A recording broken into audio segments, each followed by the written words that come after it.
MC 오프닝 내레이션 한글 버전. 그날 모두가 그녀를 원망했다. 재벌가와의 결혼을 스스로 파기한 여자. 그런데 아무도 묻지 않았다. 그녀가 얼마나 깊이 무너졌는지를. 이야기는 여기서 시작된다. 화려한 청첩장 너머, 계산된 미소 뒤에 숨겨진 거래의 진실. 그리고 존엄을 선택한 한 여자의 이야기. 그녀는 가진 걸 지키지 않았다.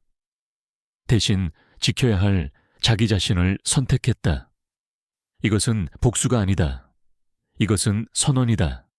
지금부터 주연의 집 첫 번째 이야기, 에피소드 1, 식탁 위의 계약 시작합니다. 에피소드 1, 식탁 위의 약속. 누군가는 결혼이 사랑이라 말하지만 오늘 그 식탁 위에 앉아있던 건 사랑이 아니라 거래였다. 서울 청담동의 고급 레스토랑. 반짝이는 샹들리에 아래 유리잔을 따라 퍼지는 와인의 울림이 이상하리만치 싸늘했다. 주연은 손을 꽉 쥐고 있었다. 그녀의 옆엔 태성, 오늘 그녀의 약혼자가 될 남자. 그는 억지 웃음을 지으며 그녀의 손을 조용히 잡았다. 그 따뜻한 손길은 이렇게 말하는 듯 했다. 조금만 참자. 곧 괜찮아질 거야. 하지만 주연은 안다. 세상이 그렇게 순진하게 돌아가지 않는다는 걸. 그녀는 매 순간 발끝으로 버텨온 인생이었다. 맞은편에는 짙은 자주색 한복에 금실수를 놓은 태성의 어머니 김여사. 그녀의 눈빛은 이미 대답을 알고 있는 사람처럼 차갑고 당당했다. 옆에 앉은 태성의 아버지는 묵묵히 미소만 지을 뿐 그 침묵조차 무기로 보였다. 그래요, 김 여사가 와인잔을 내려놓으며 입을 열었다. 이제 현실적인 이야기를 해보죠. 정적이 감돌았다. 그녀는 천천히 젓가락을 내려놓으며 말했다. 자네, 부모님은 안 계시고 대학도 안 나왔지. 처음 일했던 곳이 식당 설거지였다고. 주연은 눈 하나 깜짝하지 않았다. 네, 6년간 설거지를 했고 그 식당을 지금은 제가 인수해서 운영 중입니다. 지금은 4개 매장을 가지고 있어요. 김 여사는 얕은 웃음을 지으며 말했다. 그리고 그 건물 100억이 넘는 가치라 들었어요. 단독 명의로 소유 중이라고. 순간 공기가 바뀌었다. 태성은 입술을 깨물었다. 맞아요. 제 이름 하나로 전부 상환 완료했고요. 한 박자 정적, 그리고 차가운 미소. 그렇다면 결혼 지참금으로 내놓는 게 맞지 않나? 자네의 건물, 우리 가족의 일부가 되는 거니까. 그 순간 와인도, 조명도, 그날의 모든 분위기도 멎었다. 주연은 태성을 바라봤다. 그는 아무 말도 하지 않았다. 그저 고개를 숙인 채 그녀의 시선을 피했다. 그 건물은 돈이 아니에요. 제 삶이고 땀이고 밤새운 시간이자 존재예요. 김 여사는 코웃음을 치며 말했다. 좀 과장하네. 건물은 그냥 콘크리트야. 며느리는 시댁을 위해 헌신해야 해. 그래야 가정이 돌아가지. 주연의 눈빛이 흔들렸다. 그녀가 마지막으로 기대한 건 태성이었다. 하지만 그의 말은 고작 이랬다. 지금은 말고 나중에 다시 얘기하자. 응? 그 순간 주연은 모든 감정을 접었다. 그녀는 천천히 자리에서 일어났다. 당신들은 건물을 원했겠죠. 하지만 난 가족을 원했어요. 우린 애초에 같은 대화를 나눈 적이 없었네요. 그녀는 냅킨을 조용히 접어 테이블 위에 올려놓았다. 맛있는 저녁 되세요. 그리고 침묵도 함께요. 그녀는 뒤돌아 나갔다. 밖으로 나서자 찬바람이 뺨을 때렸다. 하지만 그녀의 걸음은 흔들리지 않았다. 눈물이 고였지만 흘리지 않았다. 누군가는 식탁에서 사랑을 나누고 누군가는 자존심을 잃는다. 주연은 그날 결혼이 아닌 거래를 목격했다. 당신이라면 어떤 선택을 했을까요? 댓글로 남겨주세요. 당신이라면 사랑을 위해 자존심을 내놓을 수 있나요? 좋아요와 구독을 눌러주세요. 다음 에피소드 2 접시물에서 마천루까지 해서 주연의 눈물 속 성공기를 함께하세요. 에피소드 2 접시물에서 마천루까지 사람들은 그녀에게 물었다. 어떻게 그런 건물을 혼자 세웠냐고. 하지만 아무도 묻지 않았다. 그녀가 몇 번 무너졌냐고 밤. 주연은 침대에 누웠지만 잠이 오지 않았다. 식탁 위에서의 말들이 자꾸만 머릿속을 때렸다. 너 같은 게 뭘 희생했겠냐는 시선. 건물 하나로 거들먹대지 마라 는 뉘앙스. 그리고 가장 아팠던 건 그 어떤 말도 막지 못한 태성의 침묵이었다. 눈을 감자 떠오르는 것은 과거의 주연이었다. 기숙사도 없는 허름한 반지하방, 달아빠진 운동화, 12시간 내내 서서 일하던 식당 주방.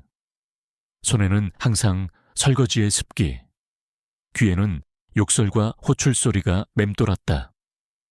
야, 저 접시도 못 닦아? 그래서 대학을 못 간 거야. 그녀는 울지 않았다. 울면 더 무시당한다는 걸 너무 일찍 배웠다. 어느 날 식당의 사장님이 퇴근 후 그녀에게 조용히 밥을 챙겨주며 말했다. 주연아, 이 세상은 돈 없으면 말도 못해. 근데 기억해. 돈이 네 주인을 바꾸면 그건 진짜 부자야. 그날 밤 주연은 다이어리를 펼쳐 작은 글씨로 목표를 적었다. 2025년까지 내 가게, 2030년까지 내 건물, 그전엔 누구도 내 삶을 깎아내리지 못하게. 그녀는 낮에는 식당, 밤에는 인터넷으로 회계와 부동산 강의를 들었다. 쉬는 날엔 무작정 현장을 돌며 노후된 건물 구조와 리모델링 사례를 익혔다. 은행 문턱이 얼마나 높은지도 배웠고 정장을 입고 앉아야만 대우받는 미팅 자리의 공기를 익혔다. 처음으로 대출을 받아 연식당은 2년 만에 수익을 냈고 그 수익을 기반으로 1층 상가 건물의 일부를 매입했다. 그리고 10년 후 그녀는 명실상부한 소유주가 되었다. 어느 기자가 그녀에게 물었다. 사장님은 원래부터 부자였나요? 주연은 웃었다. 아니요. 저는 부자가 아니라 나를 값싸게 보지 않을 자유를 갖고 싶었어요.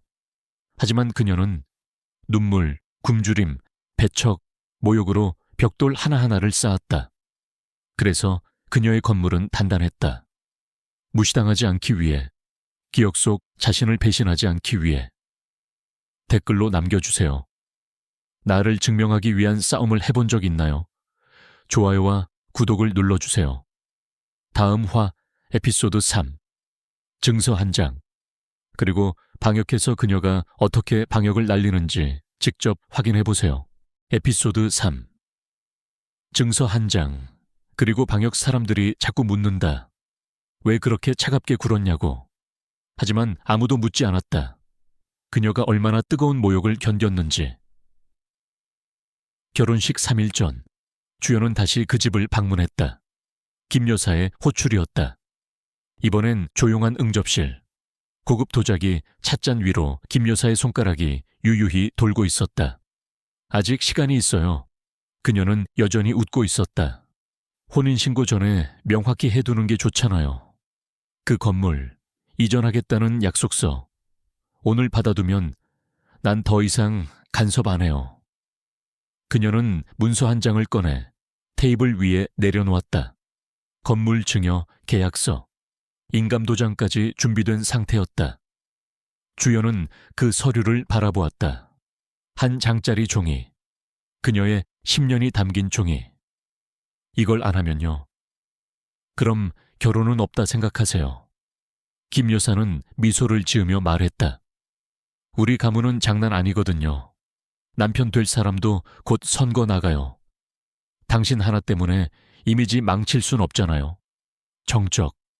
그리고 그 순간 문이 열렸다. 그 이미지요. 주연이 천천히 입을 열었다. 혹시 이 이미지 말씀이신가요? 그녀는 자신의 가방에서 서류 한 묶음을 꺼냈다. 국세청 자료, 불법 자산 이전 정황, 부동산 거래 명세서, 그리고 김 여사의 비공식 부동산 거래 내역이 담긴 제보 문건. 당신 아들이 결혼하자고 한 날, 당신은 나를 조사했죠. 그래서 나도 했어요. 똑같이 김 여사의 얼굴이 굳었다. 이건 협박이야. 아니요, 자위예요. 주연의 눈빛은 한치의 흔들림도 없었다. 그쪽은 내 건물을 뺏기 위해 나를 깎았고, 나는 내 존엄을 지키기 위해 진실을 들고 왔어요. 그녀는 문건을 다시 가방에 넣으며 말했다. 이 결혼 파혼하겠습니다. 뭐라고? 제가 가진 건 돈이 아니라 내가 버텨온 날들이에요. 그리고 그 누구에게도 그걸 넘기지 않기로 오래전에 마음먹었어요. 며칠 후 한 온라인 커뮤니티에 글 하나가 올라왔다. 재벌가 예비 며느리, 파혼 선언. 알고 보니 본인이 수백억 자산가. 댓글은 뜨거웠고 사람들은 그녀의 당당함에 박수를 보냈다. 그리고 한 사진. 건물 옥상에 서서 도시를 내려다보는 한 여자의 뒷모습. 주연이었다. MC 나레이션 마무리. 자연스러운 CTA. 사람들은 항상 증서를 원한다. 건물 소유권, 결혼 계약서, 재산 분할 문서. 하지만 그녀가 보여준 건 존엄의 증서였다. 이름도 도장도 필요 없는 진짜 나의 서명. 당신이라면 그 서류에 도장을 찍었을까요? 댓글로 남겨주세요. 다음 화, 에피소드 4. 그녀의 이름으로 지은 집 주연이 새롭게 시작하는 진짜 삶. 함께 응원해주세요. 에피소드 4. 그녀의 이름으로 지은 집 세상이 물었다. 당신은 왜 혼자인가요? 그녀는 대답하지 않았다. 그 대신 혼자서 집을 지었다. 파혼 후 첫 주말. 주연은 일주일 내내 끊임없이 울려대던 휴대폰 전원을 꺼버렸다. 언론은 그녀를 세기의 신데렐라로 불렀고 SNS엔 그녀의 사진이 도배됐다. 하지만 그들은 몰랐다. 그녀가 화장실 바닥에 주저앉아 숨을 몰아쉬며 울었던 밤을. 그녀가 6년간 꿈꿔왔던 가족이라는 단어가 종이 한 장으로 찢겨나간 기분을. 그녀는 조용히 경기도 외곽의 한 땅을 찾았다. 10년 전 돈을 모으기 시작하면서 아무도 몰래 사두었던 언덕 위 작은 빈 땅. 언젠가 이 땅 위에 내 집을 짓겠다. 그녀는 그 약속을 잊지 않았다. 이제 그 약속을 지킬 시간이었다. 공사기간 8개월. 주연은 매주 직접 현장을 돌았다. 직접 자재를 고르고 창문의 방향 하나까지 신중히 결정했다. 단 한 번도 대충한 일이 없었다. 그녀의 인생처럼. 지붕이 완성되던 날, 목수가 물었다. 이 집 이름은 뭐로 할까요? 주연은 창밖을 보며 조용히 말했다. 내 이름으로요. 이 집엔 누구의 기준도, 눈치도, 가식도 필요 없어요. 그냥 주연의 집, 그걸로 충분해요. 그리고 어느 날, 한 노부인이 찾아왔다. 비를 맞은 채 헐떡이며 말하는 노인. 혹시 옛날에 그 삼촌네 식당에서 일하던 애, 주연이니? 그녀는 깜짝 놀랐다. 이 노부인은 과거 식당에서 일할 때 비 오는 날마다 그녀에게 따뜻한 국을 가져다 주던 이웃 할머니였다. 할머니는 집이 경매로 넘어가 지낼 곳이 없다고 했다. 주연은 말없이 집 안가장 따뜻한 방을 내어주었다. 이 집은 저 혼자 지었지만 저 혼자 살려고 지은 건 아니었어요. MC 나레이션 마무리. 자연스러운 CTA. 사람들은 성공이 궁금했다. 그녀가 가진 건물, 돈, 스포트라이트. 하지만 그녀가 진짜 원했던 건 편안하게 숨 쉴 수 있는 집, 그리고 그 안에 누군가 함께 있어주는 마음이었다. 좋아요와 구독으로 다음 화 에피소드 5. 사과는 늦게 와도 값질 수 있다에서 잊힌 사람의 뜻밖의 등장. 절대 놓치지 마세요. 다음 회차는 감정의 새로운 전환점, 에피소드 5. 사과는 늦게 와도 값질 수 있다로 이어집니다. 진행해 드릴까요? 무비필м, 에피소드 5. 사과는 늦게 와도 값질 수 있다. 어떤 상처는 아물지 않는다. 다만 그 위에 누군가가 조심스레 손을 얹어줄 뿐이다. 가을이 깊어가던 어느 날 오후, 주연은 집 마당에 작은 꽃밭을 가꾸고 있었다. 땅을 고르고 꽃을 심는 일은 그녀에게 과거의 기억을 다독이는 의식 같았다. 그때였다. 현관 앞에 한 남자가 서 있었다. 수트 차림, 어딘지 초라해 보이는 어깨, 그리고 그 얼굴, 태성이었다. 정적이 흘렀다. 그는 말없이 그녀를 바라보다 천천히 고개를 숙였다. 미안해. 그땐 아무 말도 못해서 주연은 아무 말도 하지 않았다. 그의 말은 지나치게 짧았고 그의 침묵은 너무 늦게 찾아왔다. 그 문서, 그거 안 내면 결혼 못한다는 말, 그거 내가 말리려 했는데 안 했잖아. 그녀의 목소리는 조용했지만 날카로웠다. 난 당신이 내 편일 줄 알았어. 적어도 단 한 번쯤은. 태성은 머뭇거리며 작은 봉투를 꺼냈다. 이건 내가 가진 회사 지분 일부야. 팔면 꽤 돼. 그때 당신이 잃은 신뢰와 명예에 조금이라도 보상하고 싶어서. 주연은 그 봉투를 바라보다 작은 미소를 지으며 말했다. 난 그런 거 필요 없어. 이 집엔 돈보다 더 중요한 게 있어. 그건 늦게라도 진심으로 사과하는 용기야. 태성은 묵묵히 고개를 끄덕였다. 그리고 천천히 돌아서려던 순간 주연이 입을 열었다. 근데 고맙긴 해요. 그날 아무 말도 안 해줘서. 그게 내가 내 편이 되는데 훨씬 도움이 됐거든요. 그의 뒷모습이 멈칫했지만 다시 돌아보지 않았다. 그녀는 마당에 앉아 조심스레 흙을 덮으며 중얼거렸다. 사과는 늦어도 돼. 하지만 진심이면 그걸로 충분해. MC 나레이션 마무리, 자연스러운 CTA. 때로는 가장 깊은 상처에 가장 조용한 사과가 스며든다. 그 사과가 용서로 이어지지 않아도 사람은 그렇게 조금씩 괜찮아진다. 다음 화 에피소드 6. 그녀의 집에 찾아온 소년 그녀가 다시 삶의 의미를 발견하는 순간. 함께해요. 에피소드 6. 그녀의 집에 찾아온 소년 사람들은 혈연을 가족이라 부른다. 그녀는 마음을 내어준 사람을 가족이라 불렀다. 겨울이 오기 직전 이른 저녁. 주연은 마당에 장작을 쌓고 있었다. 언덕 위 바람은 매서웠지만 그녀의 집 안은 늘 따뜻했다. 그날 저녁 문을 두드리는 소리에 주연은 현관을 열었다. 문 앞엔 한 소년이 떨고 있었다. 후드티에 반바지, 발엔 다 해진 슬리퍼. 눈빛은 어른보다 깊었고 입술은 파랗게 질려 있었다. 혹시 여기 노인 한 분이 사시나요? 작은 방 쓰시는 분인데. 소녀는 말을 더듬었다. 그러다 현관 안쪽을 바라보며 말했다. 그분 우리 외할머니예요. 주연은 소년을 들여보냈다. 할머니는 깜짝 놀라며 소년을 얼싸안았다. 민재야, 너 어떻게 여기까지? 알고 보니 소년은 어릴 적부터 아버지에게 폭력을 당해왔고 그 사실을 알게 된 외할머니가 얼마 전 아이를 빼내려다 쫓기듯 집을 나와 주연의 집에 머물게 된 것이었다. 소년은 그동안 쉼터를 전전하다 용기 내어 할머니를 찾아온 것이었다.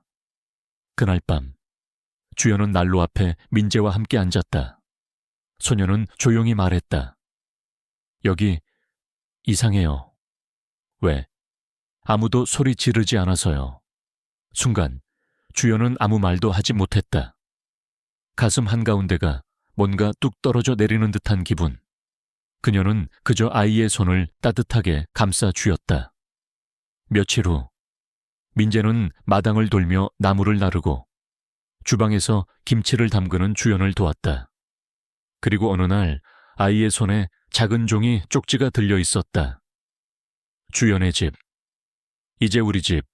그날 밤, 주연은 자신도 모르게 울었다. 세상의 어떤 계약서보다도 그 쪽지가 더 무거웠기 때문이었다. MC 나레이션 마무리. 자연스러운 CTA.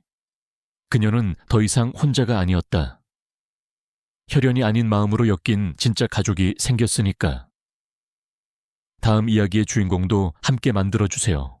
여기까지가 이야기 주연의 집 시리즈의 완결입니다.